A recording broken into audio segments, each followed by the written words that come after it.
ওর যখন শিফটে ডিউটি চলে তখন আমাকে সকালে ঘুম থেকে উঠেই রান্না করতে হয়। আমি রাতে সব কিছু গুছিয়ে রাখি, কিন্তু তবুও সকালে তো দু একটা কাজ থাকে, সেগুলো সারতে হয়। আর রাতে ঘুমোতে আমার 12টা 12:30 বেজেই যায়, তাই সকালে না কিছুতেই ঘুম থেকে উঠতে পারি না। আর ও এখন আবার স্নান করে না, তাই ও এখন দেখো আমার কাছে বসে রয়েছে। আমি তারপর রান্না করলাম, তারপর দুজনে একসাথে খেলাম। আর জানো তো, এই কথাটা বলা আমার ঠিক হবে কিনা জানি না, আমাদের গ্রামের ওদিকে এত চোর বেরিয়েছে, মানে এত চুরি হচ্ছে যে কি বলবো, মানে প্রত্যেকটা বাড়ি থেকে এখন চুরি হচ্ছে। আর কি হয়েছে জানো তো, আমার মায়ের বাড়ি থেকে না ওই যে খাওয়া হয় যেই থালাতে, মানে কাঁসার থালা, ওই কাঁসার থালাগুলো সব নিয়ে চলে গেছে চোরে। মানে এত চোরের উৎপাত বেড়েছে, ভাবো, ঘর থেকে সব জিনিসপত্র চুরি করে নিয়ে চলে যাচ্ছে। তোমরা সবাই সাবধানে থেকো।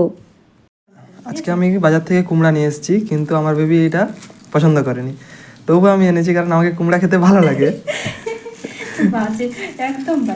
আর উপর থেকে আমার বেবি আমার মাথাটাকে ঝাঁকুনি দিচ্ছে, তাই জন্য ক্যামেরাটা এত লড়ছে। আর আনছি 10 টাকার বিনস। এন্ট্রিটা দেখলে তো, আজকে অনেক দিন পর বাড়িতে কুমড়ো ঢুকেছে। ও কুমড়ো খেতে খুব পছন্দ করে। আমি কুমড়ো খাই না, কিন্তু ওকে বলি তুমি নিয়ে আসবে, আমি রান্না করে দেবো। ও বলে আমি তো একা খাবো না। কি করি বলো তো আমি? তো যাই হোক, আজকে হয়েছে রুটি চাপাটি। রাত্রে এখন ভাত করছি না, কারণ ওর ঠান্ডা লেগেছে তো। আর ঘুগনিতে জলের পরিমাণ অনেক হয়ে গেছে।